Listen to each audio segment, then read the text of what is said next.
तज्जयति परम ज्योति समम समस्तैरनंत पर्यायै दर्पण तले विशकला प्रतिफलति पदार्थ मालिका यत्र। जीव राग आदि परिणाम करता है और उन परिणामों का निमित्त पाकर के जो पुद्गल स्कंध हैं वो कर्म रूप परिणमन करके आत्मा के साथ में बंध जाते हैं, माने जुड़ जाते हैं। ये बात श्लोक नंबर 12 में बताई गई है। अब श्लोक नंबर 13 में और श्लोक नंबर 14 में आज हमें समझना है कि जो कर्म आकर के आत्मा के साथ जुड़ गए तो उन कर्मों का जब फल मिलता है तो कर्मों के उदय में जीव रागादिक परिणाम करता है। इस बात को श्लोक नंबर 13 में बताया जा रहा है। श्लोक दोहराएंगे। परिणम्यमानस्य चित्तस् परिणम्यमानस्य चित्तस् चिदात्मकै स्वयमपि सुखैर्भावै चिदात्मकै स्वयमपि सुखैर्भावै भवति हि निमित्तमात्रम् भवति हि निमित्तमात्रम् पौद्गलिकं कर्म तस्यापि। पौद्गलिकं कर्म तस्यापि।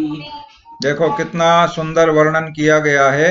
हिंदी में पद बोलते हैं, स्वयं किए चिन्मय भावों में परिणमते से चेतन को निमित्त मात्र होते हैं पुद्गल परमाणुमय कर्म अहो। देखो सारा वर्णन इसमें आ गया है।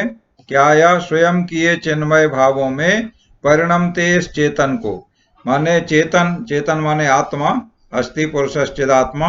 तो यह चेतन आत्मा जो स्वयं अपने चिन्मय भावों में परिणमन करता है, उन भावों में जो पुद्गल परमाणु हैं वे निमित्त मात्र होते हैं। देखो इसके ऊपर श्लोक नंबर 12 में क्या बताया था कि जीव जो रागादि परिणमन करता है उससे पुद्गल स्कंध ज्ञानावरणादि रूप कर्म रूप परिणमन होकर के आत्मा से मिल जाते हैं। अब उसके विपरीत यहाँ पर बताया जा रहा है। विपरीत माने उल्टा क्रम। उसका उल्टा क्रम कैसा कि आत्मा के वो परिणामों में ये पुद्गल जो कर्म है, परमाणुमय कर्म है, वो निमित्त मात्र होते हैं। 12 में क्या बताया था कि वो रागादि भाव निमित्त होते हैं पुद्गल परमाणुओं के आत्मा से मिलने में, कर्म रूप परिणमन होने में।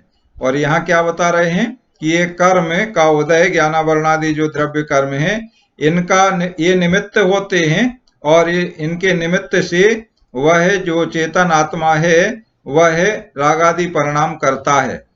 माने आत्मा ने रागादि परिणाम किए। आप पहले अच्छे से समझ लें, भाव जमा लें, फिर हम अन्वय अर्थ देखते हैं। आत्मा ने रागादि परिणाम किए, उससे कर्म आए, उन परिणामों से कर्म आए, ज्ञानावरणादि कर्म पुद्गल जो उनके स्कंध हैं वो आए और आत्मा के साथ मिल गए। ठीक है। अब उन कर्मों का समय आने पर फल मिलता है, उदय आता है। तो उन ज्ञानावरणादि कर्म का उदय आया, सो कर्म का उदय होने से उस आत्मा ने रागादि परिणाम किए। कर्म का उदय आने से आत्मा ने रागादि परिणाम किए। जैसे क्रोध कषाय का उदय आया, कषाय का क्रोध का उदय आया, उसमें जीव ने क्रोध किया, तो क्रोध भी रागादि परिणाम में ही माना जाएगा। क्रोध, मान, माया, लोभ, राग, द्वेष, मोह, ये सब जो रागादि परिणाम ही कहलाते हैं। तो मान कषाय का उदय आया तो जीव ने मान किया। तो इस तरह से पहले जीव ने रागादि परिणाम किए, उससे कर्मों का बंध हुआ, माने वो पुद्गल स्कंध कर्म रूप में परिणमन हुए रागादि परिणामों का निमित्त पाकर के। और यहाँ फिर बाद में कर्म का उदय आया, सो कर्म के उदय में जीव ने रागादि परिणाम किए। बस ये क्रम सदा चलता रहता है। अब अन्वय अर्थ देख लें। निश्चय से स्वकई माने अपने, चिदात्मकई चेतना स्वरूप भावई माने रागादि परिणामों से स्वयं अपि स्वयं ही परिणमन करते हुए परिणम मानस्य अपने चेतना रूप रागादि परिणामों से स्वयं ही परिणमन करते हुए तस्य चितपि पूर्वोक्त आत्मा के भी पौदगलिकम माने पुद्गल संबंधी कर्म ज्ञानावरणादि द्रव्य कर्म निमित्त मात्रम भवति, निमित्त मात्र होता है। आपने भाव समझ लिया। श्लोक नंबर 12 में क्या बताया था कि जीव आत्मा रागादि परिणाम करता है, वो रागादि परिणाम का निमित्त पा करके जो पुद्गल स्कंद हैं, जो कल हमने आपको बताया था कि ये पुद्गल वर्गणाएं सारे लोक में भरी हुई हैं, सर्वत्र हमें दिखाई नहीं दे रहा है, जहां हम हाथ चला रहे हैं ऐसा वहां भी हैं, और इतने सूक्ष्म हैं कि वो हमारे हाथ से टकराते नहीं है, माने रुकते नहीं है, ना वो किसी को रोकते हैं ना किसी से रुकते हैं, इतने सूक्ष्म हैं पुद्गल। लेकिन पुद्गल में भी वर्गणाएं इतनी सूक्ष्म होती हैं कि जो ना किसी से रुकें ना किसी को रोकें, इस प्रकार की वो कर्म पुद्गल वर्गणाएं हैं। तो जीव के रागादि भावों का निमित्त पा करके वह जो पुद्गल स्कंद हैं वह कर्म रूप परिणमन कर जाते हैं, आत्मा के साथ बंध जाते हैं। और फिर श्लोक नंबर 13 में बताया कि उन ज्ञानावरणादि द्रव्य कर्मों का उदय आता है तो जीव रागादि परिणाम करता है, माने ज्ञानावरणादि द्रव्य कर्मों का जो उदय है वो निमित्त होता है। निमित्त का मतलब क्या होता है? देखो, दो चीजें आती हैं हमारे जैन आगम में, निमित्त और उपादान। तो निमित्त कहलाता है जो किसी कार्य के होने में सहयोगी होता है, और उपादान कहलाता है जो उस कार्य रूप में परिणमन करता है। जैसे एक लौकिक उदाहरण हम देते हैं कि कुम्हार ने मिट्टी का घड़ा बनाया, तो मिट्टी का घड़ा किससे बना? मिट्टी का घड़ा मिट्टी से बना, स्वाभाविक है, सब कहेंगे घड़ा किसका है? मिट्टी का है। ऐसे लोक व्यवहार में ऐसे अलग कहा जाता है कि घी का घड़ा लाओ, मतलब घड़े मिट्टी का तो घड़ा है लेकिन उसमें घी भरा है तो घी का घड़ा उसे कहते हैं, ये लोक व्यवहार होता है। या दही उसमें भरा है या दूध भरा है मटके में तो दही का घड़ा लाओ, ऐसे। लेकिन एक्चुअल में घड़ा तो मिट्टी का है। तो कुम्हार ने मिट्टी से घड़ा बनाया, घड़ा बन गया, तो घड़ा किसका बना? मिट्टी का, माने मिट्टी घड़ा रूप में परिवर्तित हो गई। तो वो मिट्टी जो घड़े की पर्याय में बदल गई, वो मिट्टी के अंदर घड़ा बनने की शक्ति थी, मिट्टी के अंदर घड़ा बनने की शक्ति थी, इसे कहते हैं उपादान शक्ति। मिट्टी के अंदर जो घड़ा बनने की शक्ति है वो उपादान शक्ति कहलाती है। और अब मिट्टी में अगर घड़ा बनने की शक्ति है तो बिना किसी सहयोग के वो मिट्टी घड़ा बन जाए? बनती है क्या? आप कहेंगे नहीं बनती है। उसके लिए कुम्हार मिट्टी खोद के लाएगा, खोद करके उसको साफ करेगा, कंकर वगैरह उसमें से अलग करेगा, उसको गीला करेगा, रात भर गीली रहती है, फूल जाती है मिट्टी अच्छी तरह से। तो फिर उसके बाद में उसका ऐसा लौंदा बनाएगा, फिर चाक चलाएगा, चाक पे उस मिट्टी का लौंदा रखेगा, चाक घूमेगा, फिर अपने हाथों का ऐसा सहारा दे करके वो घड़े रूप आकार उसको देगा। उसके बाद में फिर वो घड़ा उतार के रख देगा, फिर घड़ा सूखेगा, सूखने के बाद उसको आग में वो रखेगा, हवा में, तो फिर वो उसको आग में गर्म होगा अच्छे तरीके से, फिर पकने के बाद में फिर पक्का घड़ा तैयार होगा। तो ये जो अन्य अन्य चीजें हैं मिट्टी के अलावा, कुम्हार है, उसका चाक है, और जो जो सहयोगी चीजें हैं, ये सब घड़ा बनने में निमित्त हैं, क्योंकि वो चीजें घड़ा रूप में परिवर्तित नहीं होती हैं। घड़े रूप में परिवर्तित तो मिट्टी होती है। तो मिट्टी में घड़ा बनने के लिए उपादान शक्ति है, घड़े के लिए मिट्टी, मिट्टी में उपादान, ये उपादान हो गया घड़े के लिए मिट्टी। और घड़ा बनने के लिए कुम्हार, चाक और अन्य अन्य जो जो सहयोगी चीजें हैं वे सब निमित्त कहलाती हैं। तो इसी प्रकार से यहाँ अब हम इस बात को घटाएं कि जीव ने राग आदि परिणाम किए, तो वो राग आदि परिणाम जीव, उसमें उपादान शक्ति है, माने जीव ही करता है, कोई दूसरा नहीं करता है। जो जीव के अलावा अन्य द्रव्य हैं, उद्गल है, धर्म है, अधर्म है, आकाश है, काल है, तो इनमें राग आदि परिणाम होते हैं क्या? नहीं होते हैं। तो जीव में ही ऐसी शक्ति है, उपादान शक्ति, कि वह राग आदि परिणाम करता है। और ये रागादि परिणाम होने में निमित्त बनते हैं वही ज्ञानावरणादि कर्म। ज्ञानावरण, दर्शनावरण जो 8 द्रव्य कर्म हैं, तो वो बनते हैं निमित्त।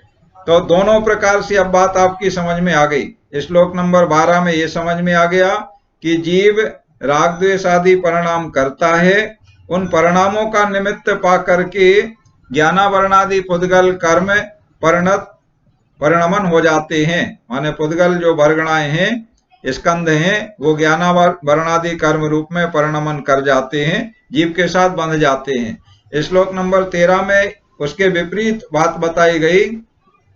विपरीत से मतलब चक्र बताया गया। ये चक्र है कि जीव उन ज्ञानावरणादि कर्मों का जब उदय आता है, सो उनके निमित्त मिलने से, माने ज्ञानावरणादि कर्म का उदय निमित्त होता है और उनके उदय में राग आदि रूप परिणाम करता है।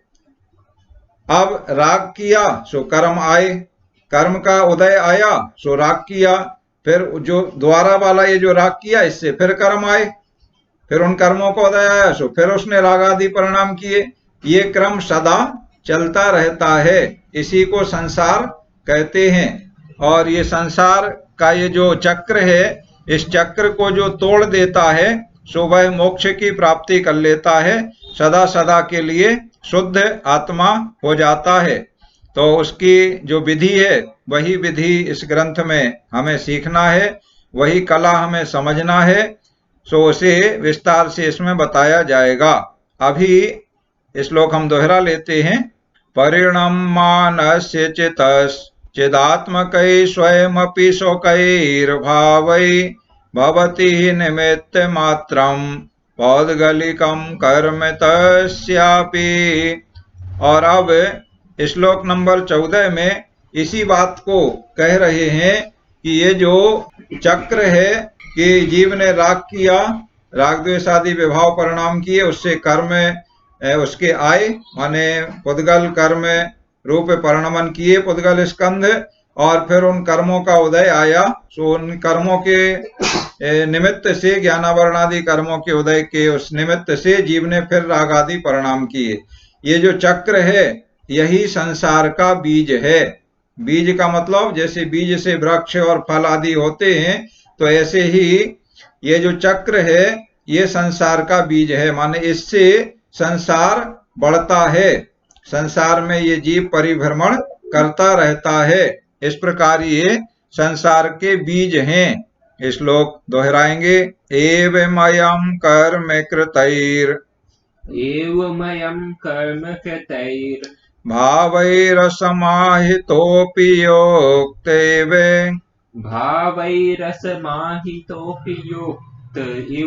प्रतिभाति बालिशानाम् प्रतिभासय सा खलु भव बीजम्।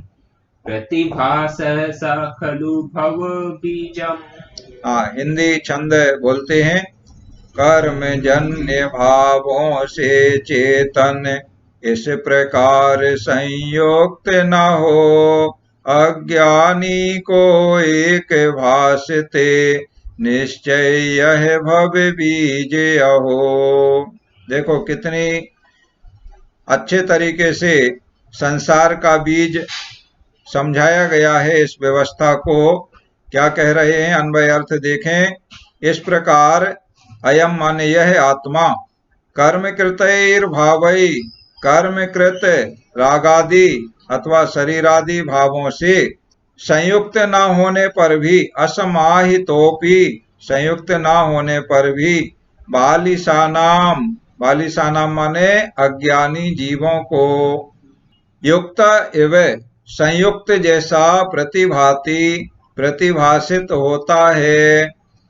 क्या कह रहे हैं, किसको संयुक्त जैसा प्रतिभासित होता है? अज्ञानी जीवों को। देखो कौन ज्ञानी है और कौन अज्ञानी है, इससे बात अपने आप में लगा लेना है। अज्ञानी जीवों को यह संयुक्त जैसा प्रतिभासित होता है। किससे संयुक्त जैसा? यह आत्मा कर्मकृत माने कर्म द्वारा किए गए जो पुद्गल ज्ञानावरणादि कर्म है ना, उनका निमित्त पाकर के राग आदि करता है जीव। तो राग आदि कैसे किए गए? कर्मकृत माने कर्म के द्वारा किए गए। तो उनसे यह जीव संयुक्त नहीं है। यथार्थ बात क्या है? उन रागादि भाव जो रागादि भाव हुए कर्मों का निमित्त पाकर के, उनसे यह जीव संयुक्त नहीं है। माने संयुक्त ना होने पर भी अज्ञानी जीवों को संयुक्त जैसा प्रतिभासित होता है। माने रागादि भाव अलग हैं और ज्ञानावरणादि द्रव्य कर्म अलग हैं। क्यों अलग हैं? क्योंकि रागादि भाव किसने किए? आत्मा ने किए। और ज्ञानावरणादि कर्म क्या हैं? पुद्गल हैं। तो आत्मा चेतन है और ज्ञानावरणादि जो कर्म है वो द्रव्य कर्म पुद्गल हैं। तो वो अचेतन है, कर्म अचेतन है और आत्मा चेतन है। तो कर्म अलग हैं, आत्मा अलग है। आत्मा जीव कहो चेतन है और कर्म कहो अजीव है, अचेतन है। तो चेतन और अचेतन का कोई मेल नहीं है। जैसे 12 भावनाओं में वर्णन आता है अन्यत्व भावना का। जल पय ज्यों जिय तन मेला। बोलो ने भी आगे क्या है? भिन्न भिन्न नहीं भेदा। हाँ, तो प्रकट जुदे धन धामा। क्यों हुए क्यों है एक मिल सुत रामा। ये अन्यत्व भावना इस बात को प्रकट कर रही है। 5वें नंबर की भावना है 12 भावनाओं में कि जल पय ज्यों जियतन मेला। जैसे पानी अलग है, जल पय और दूध अलग है, इसी तरह से जियतन माने शरीर अलग है और आत्मा अलग है। तो शरीर पुद्गल है, ऐसे ही कर्म पुद्गल हैं और आत्मा चेतन है। पेय भिन्न भिन्न, दूध और पानी जैसा मिला हुआ दिखता है, लेकिन यथार्थ में भिन्न भिन्न है। जीव अलग है और शरीर अलग है, कर्म अलग है। माने शरीर और कर्म एक ही बात है और जीव अलग है। जीव चेतन है, शरीर और कर्म ये अचेतन है, पुद्गल हैं। तो प्रकट जुदे धंधामा क्यों है एक मिलसुत रामा। तो अन्य जो पृथक प्रत्यक्ष रूप से जुदी जुदी चीजें दिखती हैं उनको क्यों अपना मानता है। इस प्रकार अन्यत्व भावना में बात आई है। तो यहाँ क्या समझ रहे हैं हम कि जो जीव अज्ञानी जीव हैं जो इनको संयुक्त जैसा मानते हैं, माने संयुक्त प्रतिभासित होता है अज्ञानी जीवों को। क्या संयुक्त लगता है? यह आत्मा और कर्मकृत राग आदि भाव या शरीर आदि, शरीर या राग आदि भाव जो कर्म के द्वारा किए गए हैं वो आत्मा से पृथक हैं। कर्म आत्मा से पृथक हैं, शरीर आत्मा से पृथक है। तो ज्ञानी जीव तो पृथक मानता है और अज्ञानी जीव उसे संयुक्त मानता है। यही अंतर रहता है। तो अज्ञानी जीव जैसा 6 ढाला में द्वितीय ढाल में वर्णन आया है, वो अज्ञानी जीव, अज्ञानी माने मिथ्या दृष्टि जीव, वो कैसा मानता है? मैं सुखी दुखी मैं रंग राव, मेरे धन ग्रह गोधन प्रभाव, मेरे सुत दिए मैं सबल दीन, बेरूप सुभग मूरख प्रवीण, तन उपजत अपनी उपज जान, तन नसत आप को नास मान। इस प्रकार वह जीव अपनी कल्पनाएं नाना प्रकार से करता है कि मैं सुखी हूं, मैं दुखी हूं। कौन सुखी है, कौन दुखी है? मैं तो सदा सुखी हूं। आत्मा, शुद्ध आत्मा की बात जब करते हैं। और तन उपजत अपनी उपज जान, तन माने शरीर, नवीन पर्याय उत्पन्न हुई तो मैं उत्पन्न हो गया, तन नष्ट हुआ तो मैं नष्ट हो गया। ये अज्ञानी जीव की ऐसी कल्पनाएं होती हैं। ज्ञानी जीव इस प्रकार की मान्यता नहीं रखता है।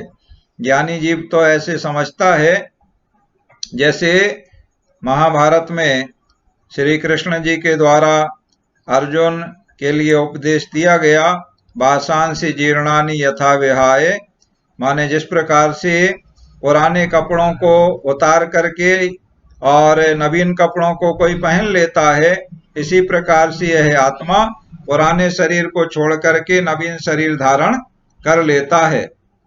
इतना अच्छा वर्णन किया गया है, बिल्कुल जैन आगम के अनुसार आत्मा का और शरीर का प्रतिपादन किया गया है।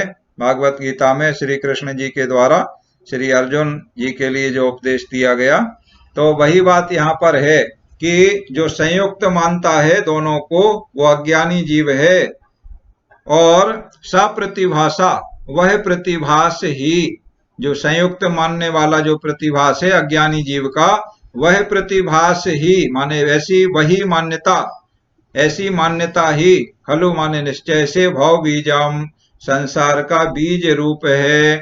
संसार का बीज होने का मतलब इससे संसार बढ़ता है। संसार बीज से उत्पन्न जैसे होता है ना वृक्ष वगैरह, ऐसे ही इस प्रतिभास से संसार बढ़ता है। अब संसार उत्पन्न होता है कहें तो संसार तो है, तो इसके लिए उसको बढ़ता है ऐसे कहेंगे, संसार का बीज रूप है। एक बार फिर से समझ लें, इस प्रकार यह आत्मा कर्मकृत रागादि अथवा शरीर आदि भावों से संयुक्त न होने पर भी अज्ञानी जीवों को संयुक्त जैसा प्रतिभासित होता है, माने संयुक्त जैसा लगता है, या ऐसे कहें कि अज्ञानी जीव संयुक्त मानते हैं। और यह प्रतिभास ही माने यही मान्यता, जो अज्ञानी जीव की जो ये मान्यता है, वह निश्चय से संसार का बीज रूप है, इससे संसार बढ़ता है। तो यहाँ संसार से पार होने की बात हम समझ रहे हैं, मोक्ष पाने की और सच्चे सुख की प्राप्ति की बात कर रहे हैं, तो फिर ऐसा संयुक्त है ऐसा प्रतिभास नहीं होना चाहिए। संयुक्त नहीं है ऐसा हमें हमारी मान्यता होना चाहिए कि आत्मा अलग है और शरीर आदि राग आदि कर्म ये अलग हैं, ऐसी मान्यता हमारी होना चाहिए। श्लोक दोहराते हैं, एवमयं कर्म कृतैर् भावैरसमाहितोऽपि योक्तैव प्रतिभाति बालिशानां प्रतिभासः सा खलु भव बीजम। इस प्रकार श्लोक नंबर 13 है और 14 में आपने जीव आत्मा के साथ में कर्मों का संबंध किस प्रकार का है, यह बात आज समझ ली है। 13 में बताया गया कि ज्ञानावरणादि कर्म के उदय से उनका निमित्त पा करके यह जीव रागादि परिणमन करता है। और इस प्रकार 14 नंबर श्लोक में बताया कि यह आत्मा कर्म कृत माने कर्म के द्वारा किए हुए जो रागादि शरीर आदि भाव हैं उनसे संयुक्त नहीं है, लेकिन अज्ञानी जीवों को संयुक्त जैसा प्रतिभासित होता है, और यह जो प्रतिभास है वही संसार का बीज है। इस प्रकार आज का पाठ पूरा हुआ।